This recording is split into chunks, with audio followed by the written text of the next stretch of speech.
Thank you.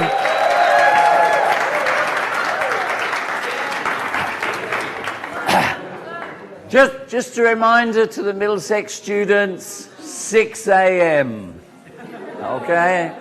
So make sure you're not out. Either you stay up all Tuesday night or go to bed early.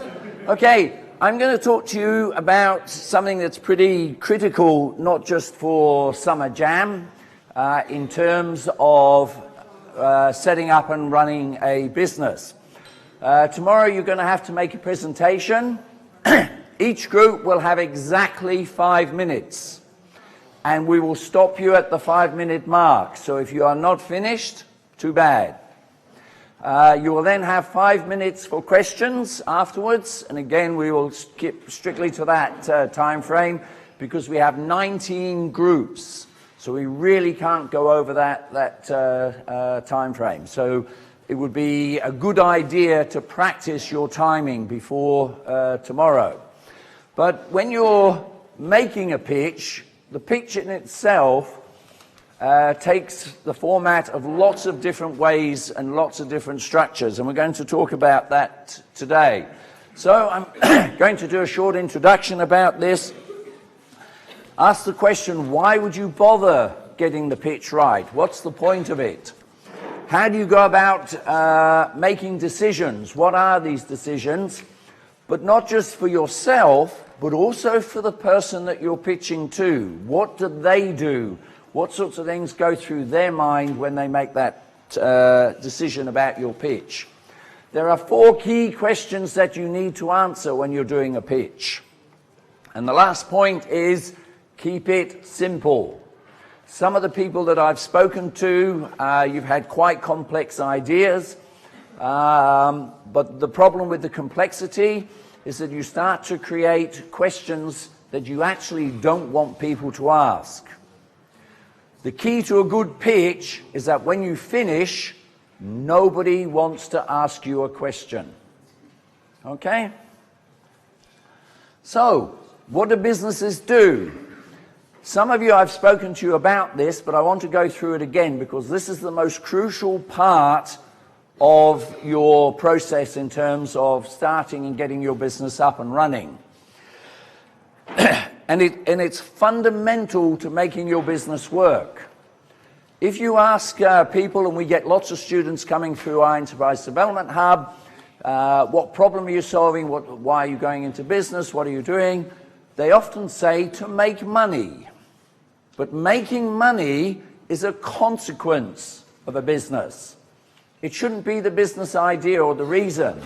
Because if you're a customer and I have a business and I'm saying to you, come to my business because I want you to make me rich, you're not going to come. It doesn't happen. So businesses solve problems, and they solve the problems that you cannot solve. None of you here can feed yourselves. You need farmers. You need transport companies. You need manufacturing plants. You need retail shops. All of these businesses, they feed you. None of you can put clothes on your back. Again, it's businesses that do that. Hundreds, thousands of years ago, we could do this. Today, we can't do it. It's impossible. And these problems grow more and more because of the lifestyle you have. So many of you watching you are addicted to your mobile phones. And businesses take advantage of this. They know you're addicted, so they find ways to keep that addiction going. This is the fundamental core of your presentation. If you cannot say clearly what problem you're solving, it's not going to happen. Nobody will be interested. So, why bother? What's the point of doing a pitch? This guy, marketing expert. What's the point of doing a pitch? Okay, anyone else? To attract investors, okay. That's it?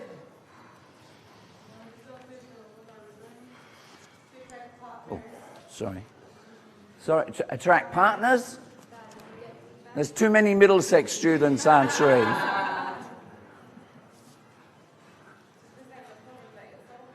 Present the problem you're solving. What's happened to my slide? There's an animation in it. It should come up. There was no animation. There it is. Look. Where have they gone? What? Okay, No, you need to go back. Okay. The reason you would make a pitch, obviously, is the funding. Everybody seems to think that this is the main reason, but there are other reasons why you might do a pitch. You might need to access knowledge. Somebody may have information that you don't have that you need, and this will have an impact on your business. You may need to want to form a partnership, not necessarily where you join your businesses together, but more where you collaborate. So you provide one bit of the solution and somebody else provides the other bit of the solution. And you see this with very large organizations where a manufacturer will form a partnership with a transport company, who will form a partnership with a retail shop. So you might look for collaboration. But the most important pitch that you will make in your business is what? The birthday girl. This is your present for your birthday. Fame. It's sales. If you don't make the pitch to the customer and they don't buy, you don't have a business.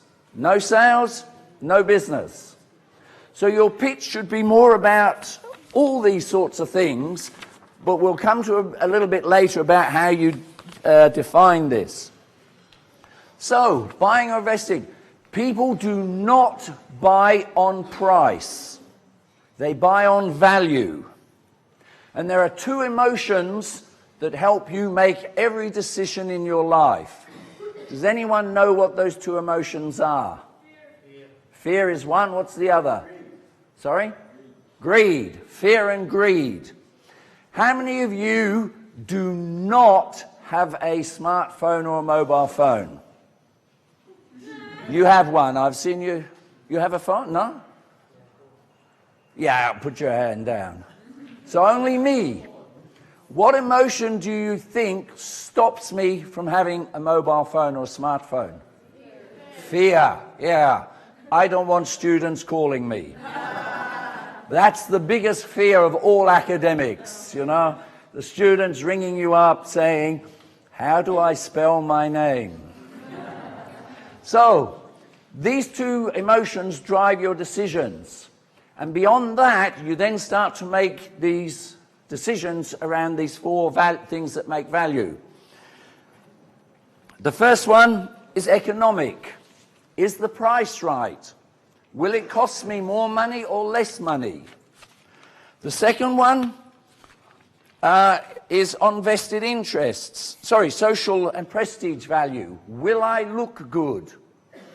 How many of you here are wearing clothes because they make you look ugly? Yeah.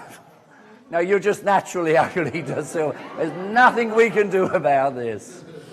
Nobody goes into the shop and says, that's going to make me look ugly, I'll buy that. You buy this stuff to make you look good. So it's all about this social prestige thing. How will I look with my friends? Nobody here is wearing the same clothes. Why not? All clothes do is keep you warm and protect you from the sun. That's it. Yet everybody is wearing something different because everybody wants to look good. Vested interests. This is, what do I have to give up in order to purchase this product? How will this impact on me? If you want to buy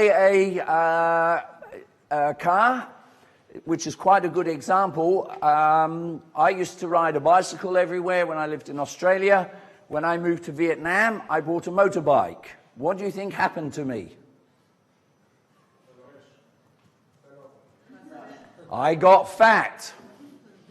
I had to give up staying fit in order to choose this mode of transport. So there's a vested interest. But if any of you have been to Vietnam, you know why you wouldn't want to ride a bicycle. So the last one is acceptance of new ideas. To what extent do I have to change my thinking and about what I'm doing here? What's really interesting about this last one is it's very subtle, and you don't realize this. Almost all of you will use the same toothpaste that your mum bought. You won't change. Almost all of you will use the same shampoo that your mum bought. You won't change. The same laundry detergent. There are a whole lot. Tea is another one. Coffee, another one. Very few people will change this. And this is this acceptance of new ideas. This is what I've always used. This is what I always clean my teeth with. So you don't do this change. This has an impact on how people make a decision. So if you're pitching for an investment, in terms of acceptance of a new idea, the bank might say, or the investor might say, wow, this is so new. I can't handle this. I'm not going to invest in this. I don't understand it. Or it could be a customer that says, my mum always bought this toothpaste. I'm not changing. So this leads us to the 4 questions that you need to answer in your pitch. What is the problem? If you cannot identify what problem you're solving, you'll lose them. And some of you will know this, that when I came to sit with you at the table, you really struggled to understand what this is. And we had some interesting conversations about getting to that point. What is the problem you're actually solving? The next one is, what is the solution? You don't have a business unless you have a solution. So you need to be able to present that solution. What will it cost me? This is in terms of value. What's the overall value for this in terms of the customer or the investor? And what are the rewards? What will it do for me? This is where it addresses the notion, those 2 emotions, fear and greed. Will I make lots and lots of money and be rich?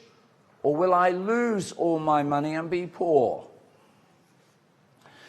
Once you have identified the problem and how you're going to solve it, you then need to move forward into these other 2 questions. When you're looking, even if you're looking at collaborators, you know, people who are going to support your business, you still need to look and address those factors. So, what is the problem? So I want you to talk to the people next to you. Some Middlesex students will pick the first one straight away, and I want you to work out what problem do these 4 businesses sell. You know who they are. You know McDonald's, obviously. This one is the resort here. Clairol, they make hair dye to change women's hair. I don't understand this, but it changes the color of women's hair. And Uber. Okay? You've got 5 minutes.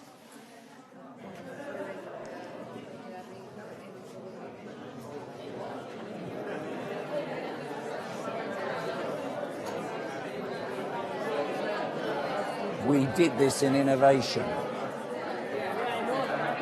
And you've forgotten, haven't you?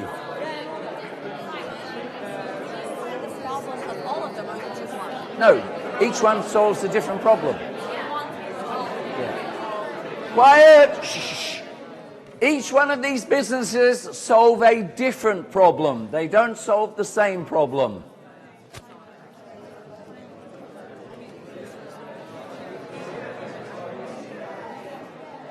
You lost my bloody animations. No, don't touch it. Put it back. And you have... You just put the answer up, you goose.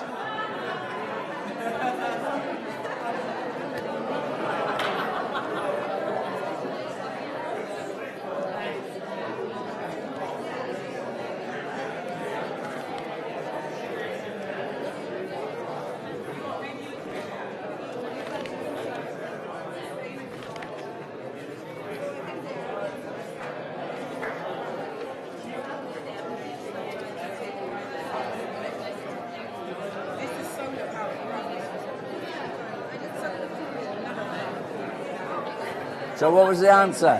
Self-esteem, convenience.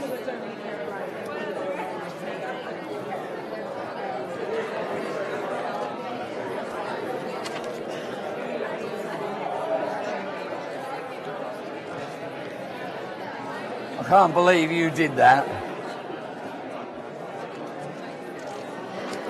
I can't even see where the slide is. It does shows the solutions, but I think I printed the wrong version out. See? You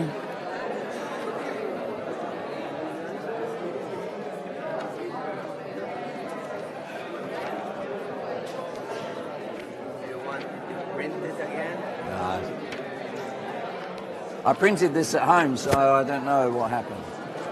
Okay, we've got 2 minutes.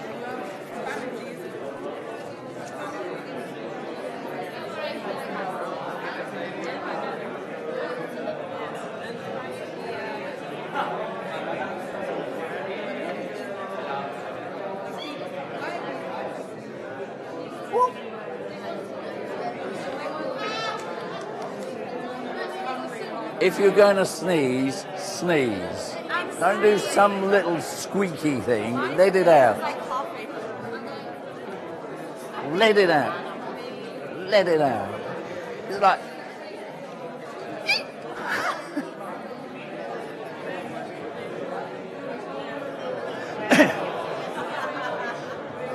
You ever seen the movie Snatch?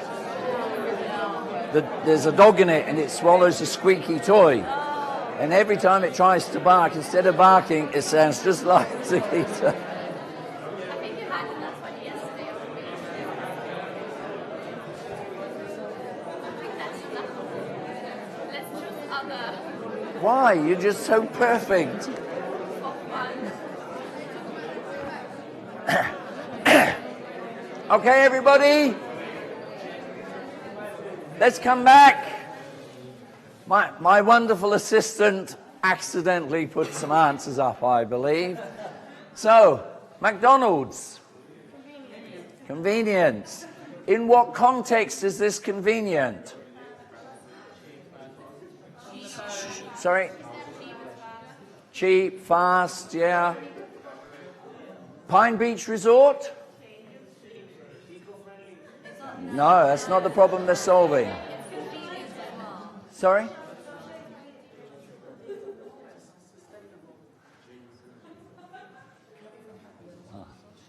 Okay, what the solutions are for McDonald's, it's convenience. They don't sell food.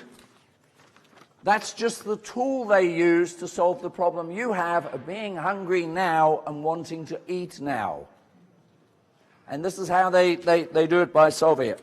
Pine Beach Resort, an opportunity to change what you're doing in your life on a day-to-day basis.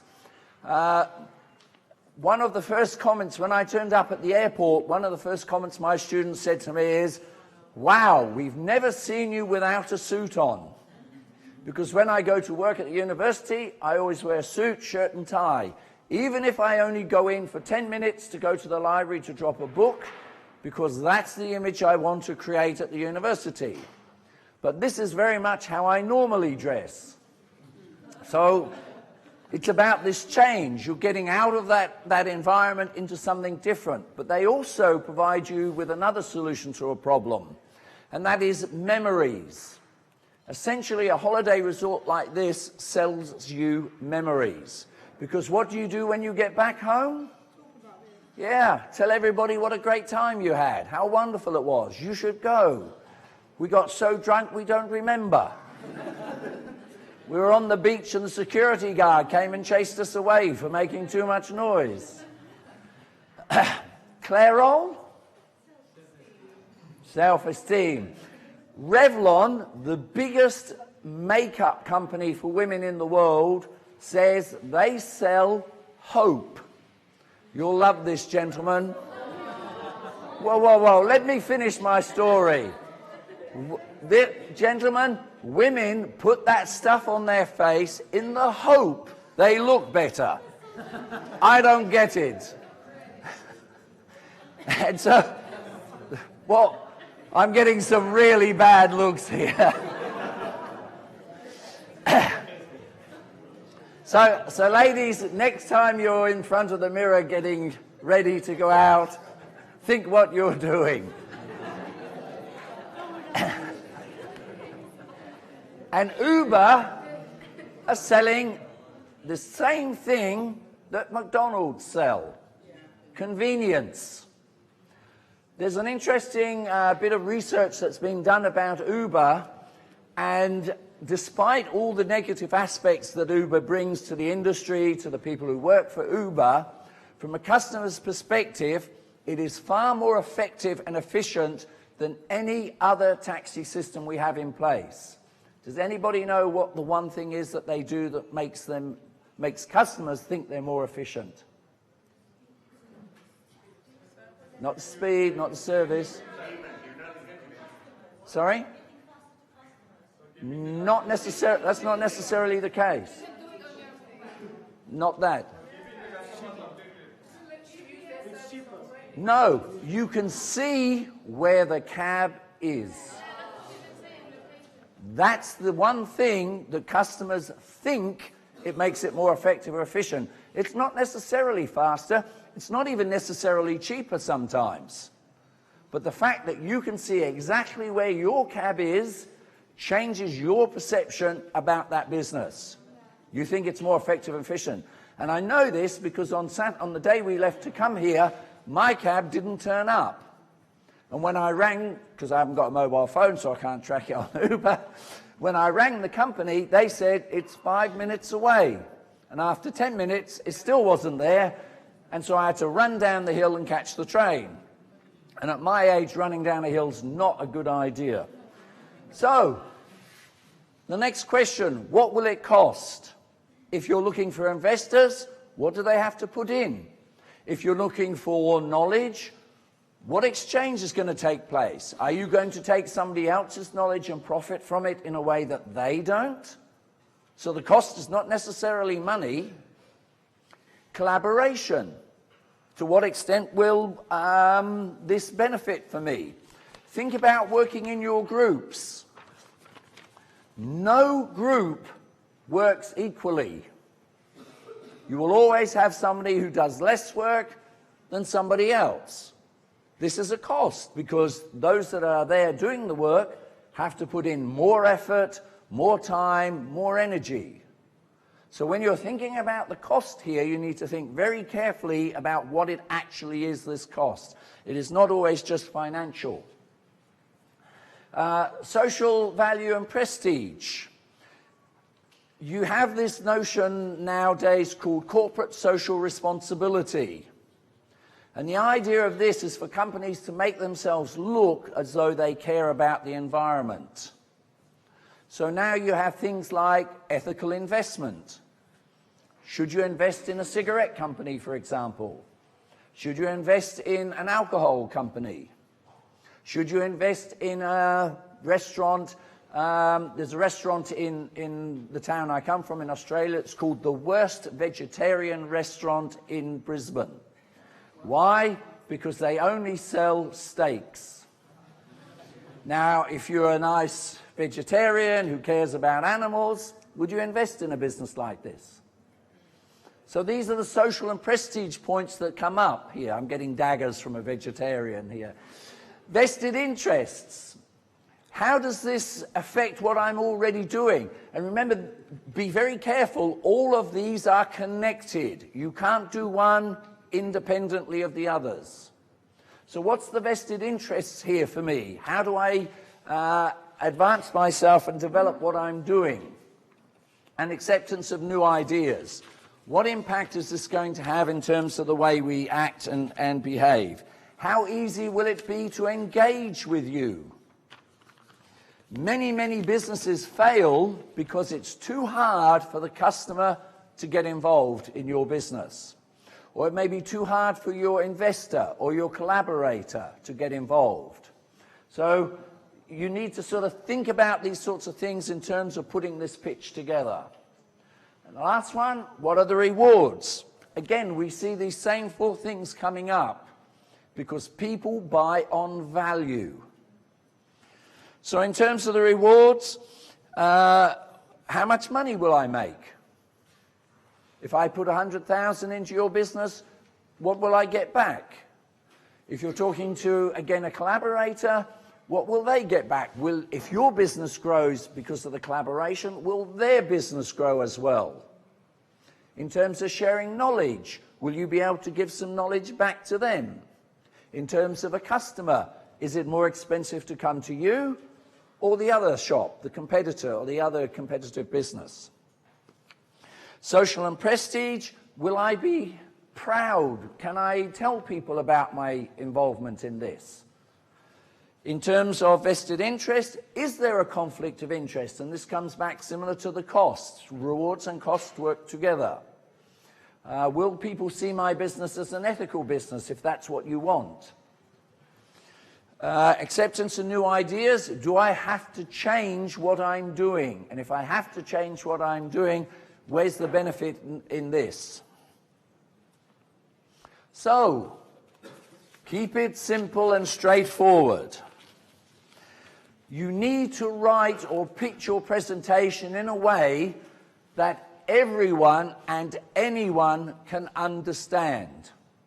So some of you, who were the groups that I came to and I was giving a really hard time getting them to explain what they're doing? You want to stick? Yeah, there's a couple here.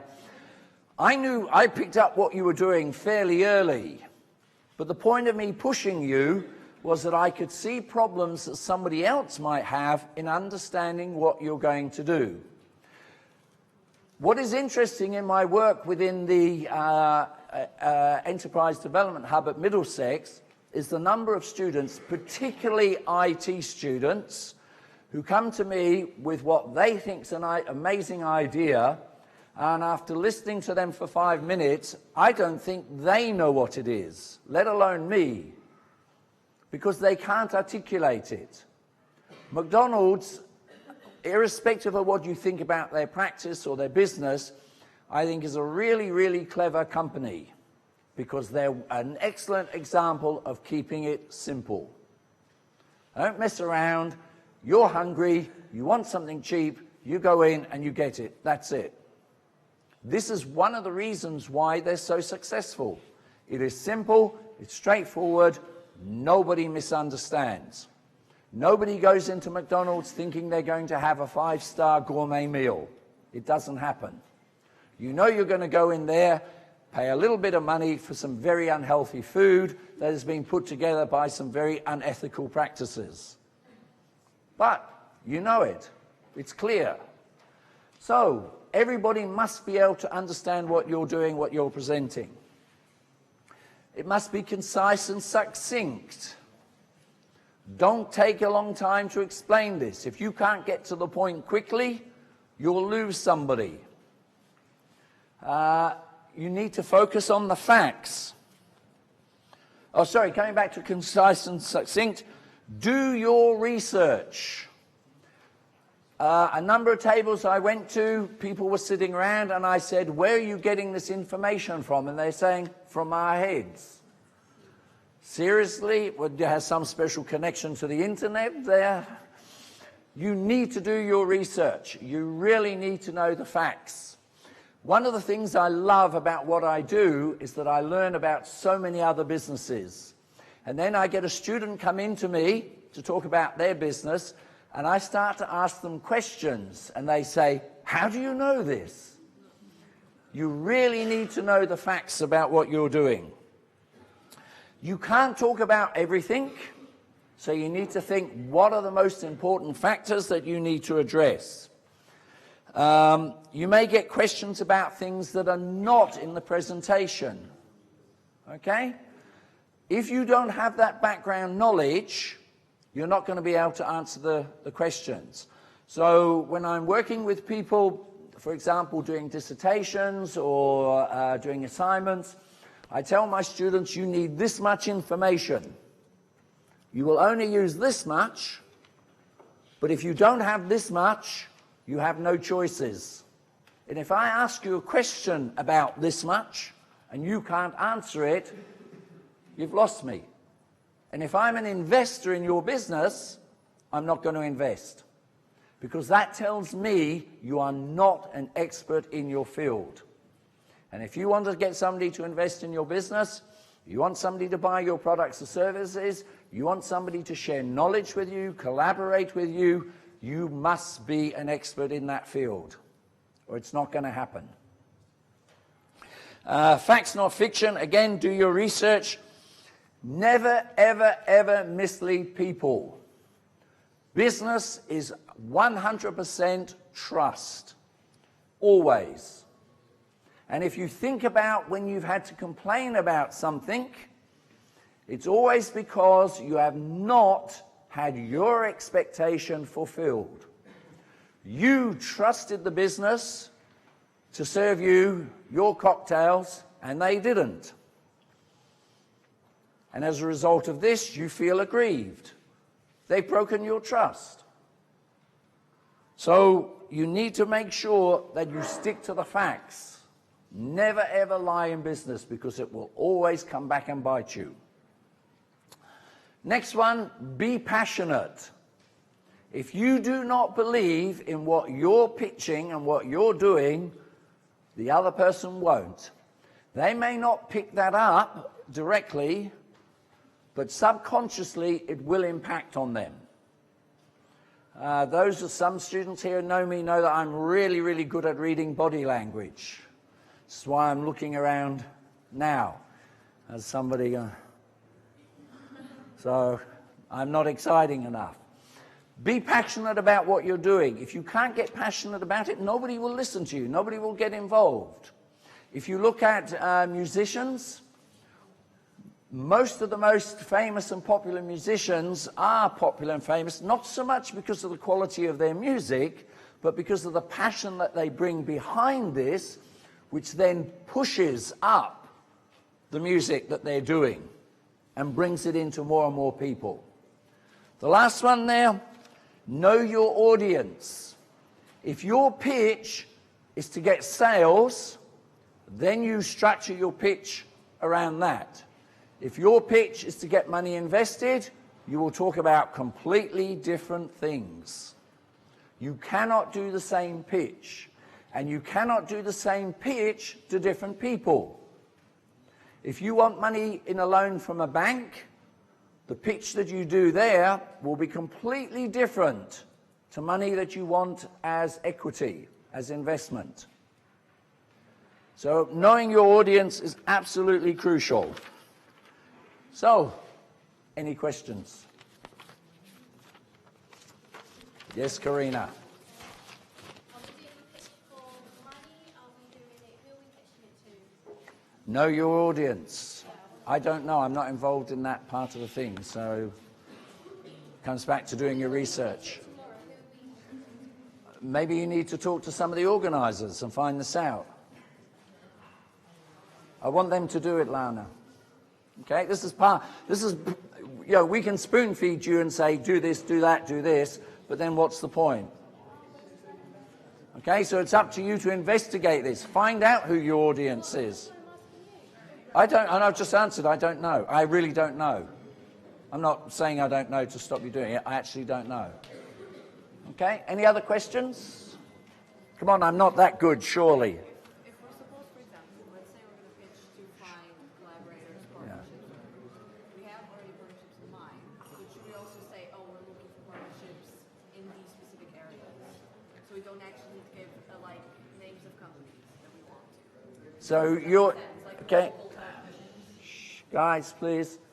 So you're saying that when you do the pitch and you're saying you're looking for partnerships, should you tell the person that you're pitching to that you're looking for partners other than them?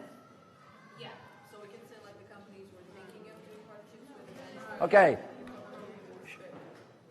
Hang on a second.